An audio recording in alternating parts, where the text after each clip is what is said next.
Okay, welcome everybody to the Jim Acosta Show. It is Wednesday and joined by Congressman Joaquin Castro. You can see him there on screen with us right now. This is a bit of a special edition of the Jim Acosta Show. Typically, I like to do this at 4 o'clock in the afternoon. We're coming on a little earlier today. There's a lot of news happening, and I wanted to get right to it. And I'm going to ask Congressman Castro just to hang on for one moment because I do want to get people caught up to speed on this war of words going on right now between President Trump and Volodymyr Zelensky, the president of Ukraine. Of course, Trump had that news conference yesterday where he basically blamed Ukraine for the Russian invasion of Ukraine. That was followed by some comments from Zelensky this morning. Zelensky saying, I would like to have more truth with the Trump team. That was some pretty overt criticism from Volodymyr Zelensky. Obviously, he's taking issue with Trump characterizing the invasion of Ukraine as somehow the fault of the Ukrainians. Trump responded, though, on his Truth Social account saying, quote, think of it, a modestly successful comedian, Volodymyr Zelensky, talked the United States of America into spending $350 billion to go into a war that couldn't be won, that never had to start, but a war that he, without the U.S. and Trump, will never be able to settle. I mean, he went on and on to trash the Ukrainian leader. Let's talk about it, some other things with Congressman Castro. Congressman, good to see you. Thanks for coming on. Welcome back to the program. Yeah, good to be with you, Jim. So, what's your reaction to this? I guess first of all, there's sort of this Alice in Wonderland quality to Trump's press conference yesterday. The way he was talking about the war in Ukraine somehow being the fault of the Ukrainians. When you heard that, what was your reaction? It's just remarkable how far we have fallen with Donald Trump as president of the United States, and I think in many ways he's abusing the office of the presidency in the sense that whoever sits as president of the United States is the most powerful person in the world in terms of anybody in government, and that comes with great power, a great ability to help allies, to support other nations, but also great ability to bully other nations. And he was bullying Ukraine and President Zelensky yesterday, and bullying him on behalf of a dictator in Vladimir Putin, who, you know, if you had spoken to Americans 40 years ago, or even President Reagan, it would have been unthinkable that an American president, in this case Donald Trump, would be lying about what Ukraine did, saying that they somehow started the war with Russia when Russia invaded Ukraine, took over Yeah. Ukrainian territory, and so it's was blasphemous to listen to, but also just remarkable how much he's abused the office of the president and how far down he's taken the United States. Yeah, and essentially being out there parroting Russian talking points. I mean, these are talking points straight out of the Kremlin. And so, what I mean, you're on the Intelligence Committee. You obviously have access to highly sensitive information. Um, one of the things that you're going to hear from time to time from folks in the Democratic side of things is they're worried about where Trump's allegiances are. Does that ever concern you? What, what's going Yeah. on here with Trump and Vladimir Putin? I guess is my question. Well, no, I think people are right to think that it's bizarre. I think it's strange. I've been concerned for a lot of years about the influence that Vladimir Putin and Russia have on Donald Trump.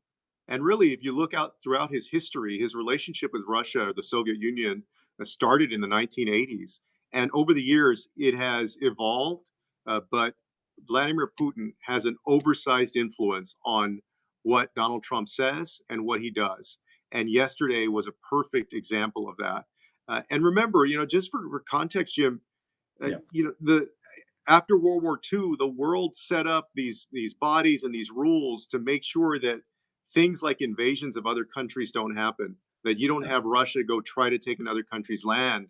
And here you have the president of the United States that's supposed to stand for freedom and for democracy and sovereignty, helping Vladimir Putin do that. Yeah, and we saw the Secretary of State, the National Security Advisor at the negotiating table in Riyadh with their Russian counterparts, Sergei Lavrov, the foreign minister who has been at this for decades now. And, the Ukrainian president, I think rightly raised the question, why aren't we at the negotiating table? How on earth are you supposed to cut a deal that ends this conflict without the Ukrainians at the negotiating table. It seems Yeah. as though it's the United States and Russia carving up Ukraine. You have Trump almost salivating over the rare earth minerals that are deposited there in Ukraine, and it just sort of overlooks the interests of the Ukrainian people who have been fighting bravely over these last few years. No, I mean, this Yeah, administration is absolutely corrupt and has established a kleptocracy where you have these very wealthy people who want to benefit from the things that government does and privatize them or get huge multi-billion-dollar contracts. And so, what President Trump did was basically threaten Ukraine, we'll cut off your support unless you give us half of the mineral wealth in your country. I mean, that's yeah. basically what he went over there and did. Um, and And the Treasury Secretary said something to this effect as well. He's asking for this as well as part of this. yeah, I mean, they Yeah, basically went over there and extorted the president of Ukraine. And Jim, you think about the damage that Donald Trump is doing to the United States of America in the name of Americans. This is going to be long lasting. This man will not be president in a few years, 4 years, and it's likely in 10 years or whatever number of years he will pass on from this earth, as one day we all will. yeah. But the damage that he's doing to the United States could last for a generation or even longer. Yeah, and I did want to ask you because I mean the flip side of this is what's been taking place in Washington with all of these cuts at federal agencies, places like the FAA. Even though we just had a plane crash in Washington a couple of weeks ago, you have workers who are being laid off in important places like areas, agencies that are dealing with nuclear security, the U.S. Forest Service. The National Institutes of Health, the CDC, even though this bird flu problem is stubbornly not going away. And just today, the Washington Post reporting the Trump administration has directed defense agencies to turn over a list of their probationary employees by the end of I guess it was yesterday, with the expectation that many could be fired as soon as this week. That's according to 5 people familiar with the matter talking to the Washington Post. And I'm just, all this talk of probationary employees, it sounds as though those are the folks who've only been on the job for a couple of years. But one of the things that you hear from lots of experienced people here in Washington is that these are the young people that you want to come into government service, that you want to train in, whether it's working over at the Pentagon or working at the National Institutes of Health and so on. And you could really end up with a brain drain here in Washington. I guess, what are you hearing in your congressional office? I assume you're hearing from federal workers who are very concerned about what's taking place right now. Yeah, a lot of panic. These are families. Many of the employees, federal employees, have worked in their jobs for many years. Some of them that are probationary employees are new, maybe have worked there 6 months or a year. I met with some federal employees in the last week and a half or so, and they told me a story of a woman who had gotten hired by the VA here and had relocated to the city and then was told that her job was canceled. So she literally uprooted her life, moved over to another city, and then told, well, you don't have a job anymore. So, Yeah, there is a way, and I think Americans agree that you should take a look at the federal government and see where there is too much spending or where you can trim the fat, so to speak. But this sure. is not what's going on. This is a kind of recklessness that before looking at anything, they're putting 19-year-olds, 20-year-olds in charge of just firing people without respect to what even the job that these people are doing. A perfect example of that was, firing the people that tend to our nuclear weapons and then having to scramble to rehire those people or find Right, them and go get them. right. They're firing people at the office that's responsible for pandemic response when you've got this avian flu that's affecting birds all over the world, and we saw what the pandemic did to us the last few years. Yeah. Why then would you go fire people who are in charge of pandemic response? It's reckless and it's making the world more dangerous and more expensive. Yeah, and we don't know what's going to happen next with this bird flu. If anybody has any predictions when it comes to that sort of thing, I mean, you can just sort of write that off because we just don't know at this point how that's going to evolve. And I did want to ask you because one of the stories that I feel as though has kind of been moved to the back burner, and it shouldn't, is these mass deportations. that the Trump administration has been carrying out. They've been taking migrants off to places like Guantanamo and so on. But there's been a kind of recklessness about this that, especially in the messaging coming out of the White House, coming out of the president's mouth, that it just seems to be affecting the culture in this country. And to give you a case in point, I know you've raised issues with this particular story. It's a tragic one, but out of Texas, an 11-year-old schoolgirl from Texas has taken her own life after bullies threatened to call U.S. immigration and customs enforcement agents to deport her. This, according to Newsweek, but there have been lots of news reports on this. A spokesperson for the Gainesville Independent School District told Newsweek the top priority of the Gainesville ISD is to ensure a safe and comfortable learning environment for all students. Because of this, we've taken any reports of bullying at our schools very seriously, have a zero tolerance policy. But this is all about Jocelyn Rojo Carranza.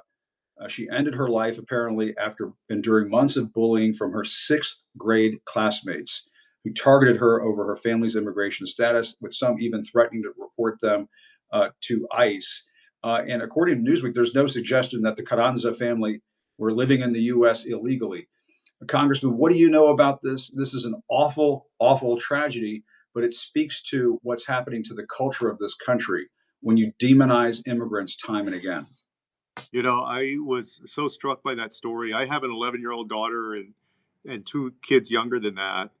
And Donald Trump and his administration have created a culture of cruelty and meanness and have dehumanized immigrants at every chance they get. And there is no way that you do that without infecting the culture so that other people, including kids, treat anybody that they profile as an immigrant with that same dehumanizing spirit. Mhm. And apparently, these kids were telling her again and again that ICE was going to pick up her parents and she was going to be left alone in the country with no one. Um, and so it's an incredibly sad story, but Yeah. that is the culture that Donald Trump has created. Yeah, and Congressman, I mean, you think about this personally. I think about it personally too. My dad came to this country from Cuba when he was 11 years old, and when he came to this country, John F. Kennedy was the president of the United States. He came here to Northern Virginia. He tells a story about a elementary school teacher who would take him out of class to help him learn how to read and write over at Vienna Elementary School. And the president of the United States at that time was not demonizing immigrants. He was not calling them rapists and killers. He wasn't talking about them as if they're all gang members, which is totally false. And I guess there are some folks out there who think, oh well, the polls tell us we have to be tough on immigration and so on. Of course, if folks, if there are dangerous people here illegally, of course they have to be removed from the country. Democratic and Republican administrations have done this. But Congressman, I'm worried about what I mean. If fellow sixth graders are doing this to a kid, something has happened to us. No, it's sad to see, Yeah, that people would be treated like this, and I feel as though we've lost perspective that the United States became the most powerful, most prosperous country on earth, not in spite of immigrants, but because of immigrants. That they yeah, have helped this country really flourish over the years. People from yeah. all over, all different parts of the world.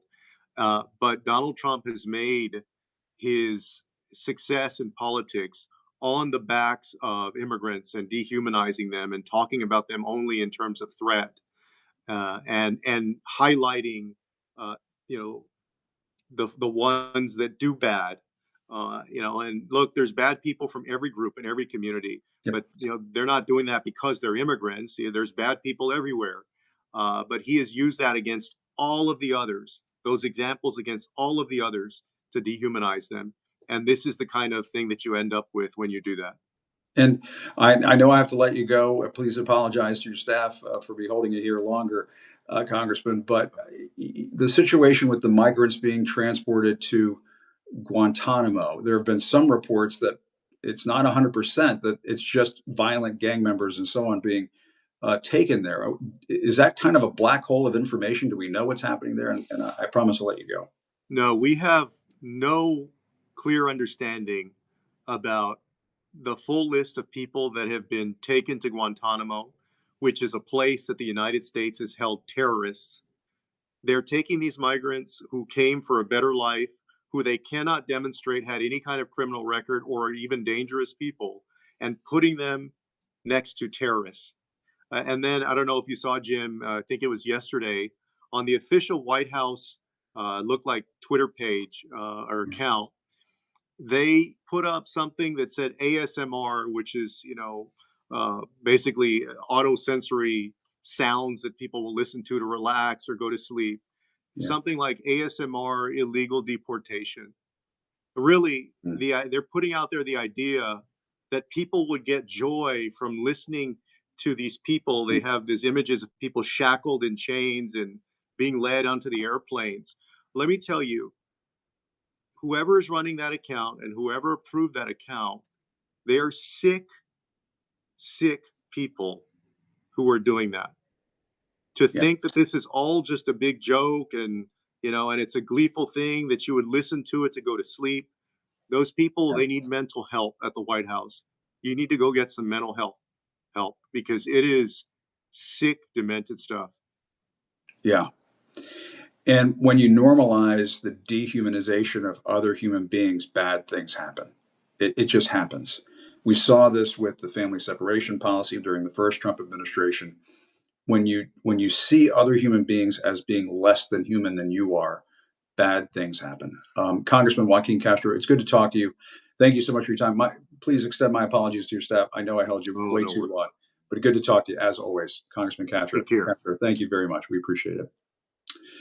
And that was Congressman Joaquin Castro. Always grateful for his time. And one of the things that I do love about doing this show on Substack is we see the audience response, the audience feedback in real time. And somebody rightly said, as Congressman Castro was speaking there, say her name. I'm going to say her name again. Jocelyn Rojo Carranza. Jocelyn Rojo Carranza should be alive right now. She should not be dead. We should not have a situation in this country. And, let's wait for all the facts to come in. We're seeing these stories that are coming out now. We're responding to these stories in real time. These press reports are deeply disturbing about this case.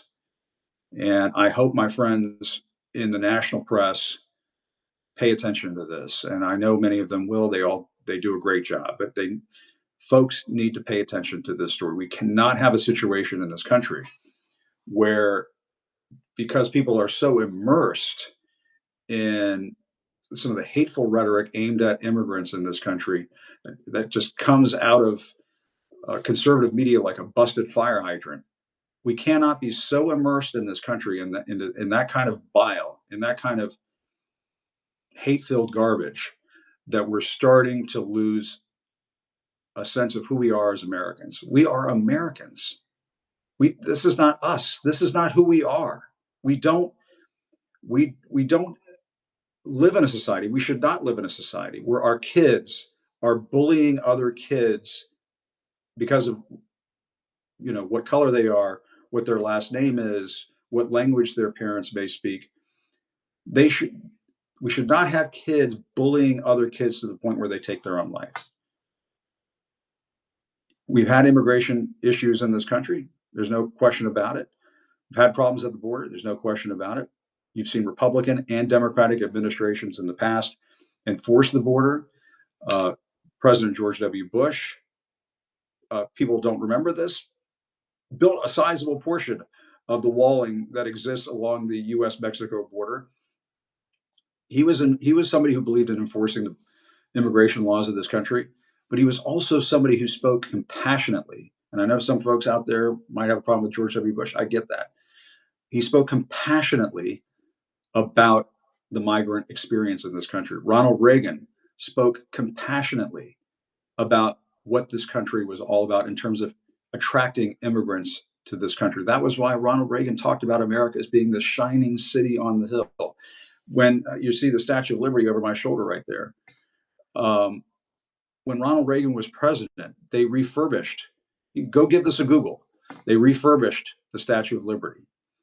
And when they reopened the Statue of Liberty, I remember this, I was a little kid, they had a huge celebration in New York, in the New York Harbor.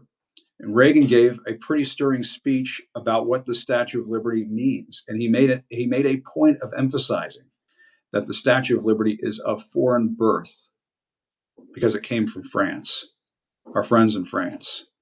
And so, you know, folks, we're in a dark place right now. I'm not going to lie to you. Am I an optimist? I'm an optimist. You hear that from me all the time, and I know some folks are like, Jim, enough with the optimism. We're in a dark place right now. We cannot be a country. We cannot be a place where we demonize fellow human beings. We cannot be a place where we demonize fellow human beings. My dad came from Cuba. My mom's folks came from Irish and Czech immigrants. One of her grandparents drove a limo in New York. One of her grandmothers worked as a maid at the Dakota Building in New York City. Um, People come here from other countries and they start a new life. And then they have kids that do better. And then those people have kids who do better after that. And that has always been the American immigrant experience in this country. And so, for the young, I hope and pray that there are young people watching this program, because this is one of the reasons why I wanted to do this Substack show, and this is one of the reasons why I wanted to do and get into podcasting. There is a side of the story of this country that is not being told. There is a side of the story of this country that is not being hammered into the minds of young people in this country. They have been, they have had hatred and divisiveness and scapegoating injected into their veins for the last 5 to 10 years. And I'm here to tell you, I want to bring back the idea of the United States of America that I grew up with as a young man. And oh, hell yeah, I was all patriotic about movies like Red Dawn and Rocky Four. And I loved it when Rocky knocked out Ivan Drago and Rocky Four after, Ivan Drago, the Russian, said, I must break him, talking about Apollo Creed. And I love those movies. I'm as patriotic as they come, but I'm patriotic about that America that cares, that we talk about caring for one another, looking out for one another. And it's so easy. It's so easy to step on other people. It's so easy to kick migrants around. And I just ask the question: you scoop up all the migrants in this country and take them out of here. I'm just going to be straight up with a lot of the folks out there. There some of these folks out there need to ask the question: who's going to come and clean my house? Who's going to be working in some of these low paying jobs that a lot of Americans don't want to do?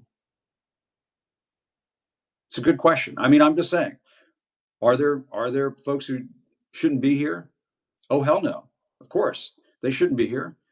If there are immigrants here who came into the country illegally and are in gangs and engaging in criminal behavior and so on, of course, have to enforce the law. There's no question about it. But there's so many people here who are just trying to make a better life. And if you talk to economists, Washington Post has written about this and so on. If you talk to economists, they will say one of the reasons coming out of the pandemic that the United States has done so well, economically speaking, compared to other countries, other industrialized countries around the world, is because we have a labor base that includes immigrants. And so you got to think long enough. I've seen folks chiming in with $25 tomato, $100 tacos, and so on. You ain't too far off, folks. You're absolutely right. And I was under the impression, I was told during the campaign, that Donald Trump on day one was going to start lowering prices in this country. That was what he said. That was what he said. On day one, the prices would start coming down. They have not been coming down. They've been going up. And you remove part of the labor force in this country that has been so critical to our economy. You start doing tariffs. I mean, folks, you're gonna see perhaps the opposite of what some of us voted for last time around. I'm going to start bringing in my buddy Joe Walsh. Joe Walsh has lots of thoughts on all of this. Former Republican congressman from Illinois, Joe Walsh, used to be a Tea Party guy, and so on, and has very different points of view on the world scene these days. And there's Joe right there. Joe, great to see you as always. Jim I want to, Acosta, it's always good to be with you, brother. yeah, I do want to talk about the immigration issue because it has been a potent issue for the Republicans. It's something that they have been very effective at exploiting. And I do want to dive into that. But the big story of the day, and I was talking about this with Joaquin Castro at the beginning of the program, when Donald Trump holds a news conference and he blames the Ukrainians for the war in Ukraine, yeah, you can do a fact check afterwards and you say, oh, that's not true. And there's a part of me that wonders, is he all right? Because if Joe Biden had gone out there and said, well, it was the Ukrainians, remember when Joe Biden was president, he would say something wrong and the wrong words would come out. And it was like, oh my God, the sky is falling. And, NEM, it's a twister. Joe Biden, he said the wrong thing. But if Donald Trump goes out there and says the Ukrainians started the Russian invasion of Ukraine, nobody's asking the question, is he all right? Well, it's funny, Jim. We don't ask that about Trump. Yeah. Because I think it's more sinister. And look, you are an objective, independent journalist. You're a way nicer guy than I am. So I'm going to say something that you would never say. Nothing Trump said yesterday or today about Ukraine is surprising. Yeah. He stands with Vladimir Putin. He's always stood with Putin. He's never criticized Putin, going all the way back to when he first got elected and Putin helped him get elected. So I'm looking at 9 freaking years of this stuff and people still scratching their heads like, why is Trump negotiating everything for Putin and he's, selling Ukraine down the river, and people are like surprised. Yeah. Don't be surprised. I'll say, Jim, what you're too decent to say. I think Trump's a Russian asset. I think Putin has something on Trump. I think Trump works for Putin. I think Trump stands with Putin. And I was thinking this morning, Jim, I'm just an average American citizen. What an odd fucking position for me to be in right now. For any American to actually oppose one's own country. I mean, it's strange. It's bizarre. I stand with Ukraine. I stand with NATO. I stand with the free world, freedom, and democracy. And so, because Trump, by extension, the United States right now stands opposed to all of that. Yeah. I oppose my own country right now. This is weird. Well, I know what you mean by that, but and one of the reasons why I thought it'd be great to have you on to talk about this, Joe, is because you were a lifelong Republican, and we both grew up with Ronald Reagan, Mr. Gorbachev, tear down this wall, and so on. And it is contrary to being a Republican. I mean, I know what you're saying about being an American and so on, but let's come down to maybe 10,000 feet from 30,000 feet. It's contrary to it just seems to be contrary to be a Republican to spout Putin talking points and to parrot the Kremlin in the way that he was yesterday. That's the thing I don't get, and why there aren't. I mean, I guess Senator Roger Wicker has been critical of Pete Hegseth and so on, but I'm waiting for these Republican senators who are the normies in the party, and the GOP and the grand old party, to say something. My God. Yeah. So among the senators, Jim, most Republican senators oppose Trump's stance on Ukraine, Russia. Yeah. But not in the House. My former colleagues in the House, more of them are with Trump. Why? Because again, newsflash, America, the Republican Party base is with Trump. The Republican Party base, you know me, Jim, I'm not an establishment Republican. I come from the hardcore base. The base is now authoritarian. I mean, if Trump is pro-Putin, the Republican Party base is pro-Putin. So every House Republican's going to dance to that base. And sadly, Jim, you're right. Most Republican senators will as well. Yeah, you're right about that. And this kind of goes back to Tucker Carlson and his fixation on Putin. There's sort of like this dictator curiosity. It's the damnedest thing. I don't know where it came from, but it didn't come out of the generation that you and I came. I was talking about Red Dawn. You remember Red Dawn? Yeah. Patrick Swayze. Great movie. I think Charlie Sheen was in it. Wolverines, fighting the Russians, fighting the Cubans, I have to say. And, when they invaded that, whatever that town was in Nebraska and so on, and so to me, I feel like, is it a younger generation of conservatives or of MAGA people that they didn't culturally grow up with that, or have they just sold out? And it's just a pure transaction. They sold out. Trump will get them elected. So whatever the hell comes out of his mouth, whatever comes out of Tucker's mouth and Fox News and all that, they're just going to go with it. Yeah, and Jim, you're so right, because the animating force in the Republican Party is authoritarian. Look at the leading voices. We're rapping on Trump. Trump's an idiot, but this is Trump's instinct. J.D. Vance is right there with him. Tucker Carlson, right? The animating philosophy in the party right now is pro-authoritarian. It is a younger person, but Jim, it's also, look, I got to be honest, it's also the older base. I heard this during my Tea Party years. It was always there percolating. Like they would tell me, Joe, I want my old America back. Democracy can't get it back, so I want a fucking strong man. I want a strong man, Joe, to get me my America back. Jim, I heard that over and over every day for years. And now they've got their strong man. Yeah. And so what do you do if you're Zelensky? What do you do if you're the Ukrainians? I see Volodymyr Zelensky coming out and saying, Trump he's caught in this disinformation bubble. And so he's correctly diagnosing the issue here. But I'm very worried about this. And I of course they're not gaming things out inside the White House. Obviously if you hand off parts of Ukraine to the Russians, it's not going to appease them. This is like, I feel like I'm watching The Darkest Hour, with Winston Churchill. Appeasement just doesn't work. He's going to say, okay, thanks very much. And then 6 months later, he's going to say, well, where else can I go? Where else can I poke and prod? No, I get Jim again. Call me an idiot, but to me, just put the obvious out there. And Europe and Ukraine have to wake up for this. Donald Trump is on Putin's side. Now, you can interpret that however you want. I got my own rationale for why that is. But in this great struggle right now between freedom, sovereignty, and a dictator, the president of the United States has sided with the dictator. Now, that's just the fact. That's the reality. And by the way, J.D. Vance came out earlier today trying to give Zelensky advice. It's really not smart to badmouth the president. Oh, go fuck yourself, J.D. Vance.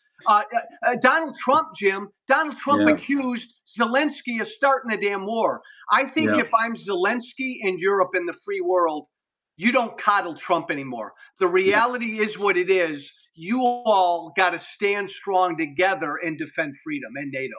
And Joe, what about this discussion about immigration? Because I want to hear what you have to think about this.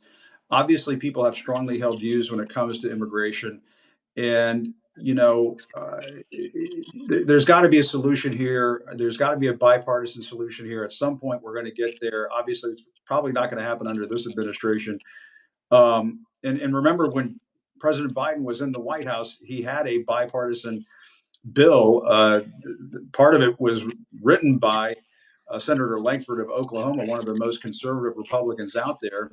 And Donald Trump reached out to his Republican friends on Capitol Hill and killed that bill. I mean, that's one of the reasons why we're here. I guess he wanted to hold out the opportunity if he got back into the White House to do this mass deportation thing. But I was talking to Joaquin Castro about this. And yes, of course, if they're criminal gangs and so on who are here illegally, they should be moved out of the country. No question about it. But if the culture is getting so infected that you have kids bullying kids, I don't know if you heard about this story in Texas. I was talking about this with the Congressman. It's been alleged that sixth graders were abusing this poor young girl, 11 years old, to the point where she killed herself. Yeah. And, I come from the immigrant experience. Not everybody does. I care passionately about it. Not everybody here who is here illegally or undocumented or what have you is here to do harm. Many of them are just here to just get a better life. Their parents brought them here in search of a better life. So, back in my Tea Party days, Jim, Yeah. I used to be a closed-minded hard ass on this issue. I Yeah. was all about defend the border, defend the border. If you're here illegally, go home. Yeah. I then listened to people and I listened to immigration activists. Like I know, the answer has always been there right in front of us, going back to George W. Bush and John McCain, Yeah. right? Yeah. Secure the border and give citizenship, a pathway to citizenship for, as you say, all the people that have been here forever contributing to this country. Yeah. We all know that's the ultimate compromise. The problem, Jim, with this issue is Democrats, to their fault, have ignored this issue for too long. And Yeah. Republicans, and I used to do it, but Republicans demagogue and they fearmonger on this issue. And it helped win Trump the election. So Yeah. because this is such a potent issue for MAGA, I don't see them compromising for a long, long time. And it's up to the rest of us to point out how ugly, cruel this is, because this isn't us. America is not intolerant. America is a welcoming country. Yeah. I mean, and you could just go to any community in America now. I mean, and you're going to find people who have opened up a restaurant or a local business, and they're working like hell to make Yes. ends meet. And it's a beautiful thing. And I hate to see that. And the thing that I get worried about, and it's one reason why I've been wanting to do this independent journalism route and Yep. the Substack and podcast and so on, is to talk about. I'm deeply worried about young people in this country and the venom and the toxicity that they've been exposed to, and that they think it's okay to engage in this kind of bullying and intimidation and so on. That's a kind of sickness that I think we have to address. So I used to say, Jim, Yeah. after I turned against Trump, I used to say Trump's not who we are. Donald Trump is not who we are. That's bullshit. Trump's a part of who we are. I think he's the worst of us. And I think Trump and Trumpism is an ugly overreaction to what a lot of people believe the left took us too far. So Mm. now we're way over now on this road of cruelty and Yeah. intolerance. And Jim, you're so right, man. We're going to get more stories of bullying and sadly of young people like this one young girl taking their lives Yeah. because of the cruelty and intolerance. It's Yeah. just up to the rest of us to say, we're better than this. We're better than this. Yeah, defend the border, but we're better than this. Yeah, absolutely. And I did want to wrap it up by talking a little bit about Doge, because it seems like every day there's a news story and a new outrage about the federal workers that they're going after and so on. And Joaquin Castro was making the point, of course, we want to trim the fat. We want to find waste, fraud, and abuse. You want to have a more efficient government and so on. But I just can't get over cuts at the FAA shortly after a major plane crash in this country, cuts in the National Institutes of Health, CDC, when we're trying to get to the bottom of bird flu in this country. I mean, one of the questions that pops up on the screen frequently is, what should Democrats do? What should Republicans who are opposed to this agenda, what should they do? You were a part of the Tea Party movement, and I wonder what you've been thinking, Joe, about. You've seen some of these images on the news of these small groups gathering in certain towns, and I was watching this and thinking, boy, this really reminds me of when the Tea Party was getting Yes. started in this country. Might we be seeing sort of this kind of movement beginning in its infancy, in its early stages, against this, you know, MAGA movement that we've been seeing right now?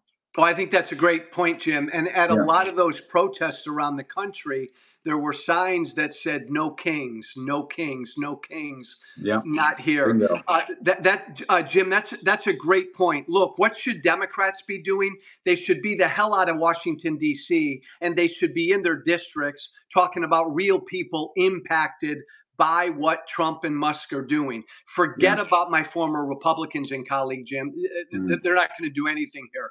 Look, I want to always say this. Everything Trump and Musk are doing is unconstitutional, unlawful. We no longer have an independent legislative branch conducting any oversight. The courts are overwhelmed. So we got to put a spotlight on all of this. The courts will catch up. But Jim Acosta, you know, like I know, in the meantime, there's enormous damage being done every single day. Yeah. Yeah. And when you're talking about cutting people at, installations where they're safeguarding our nuclear security, our nuclear stockpiles and so on, I mean, what are we doing here? I mean, And Jim, what was it like and then yesterday? we're trying to bring them back. Yeah.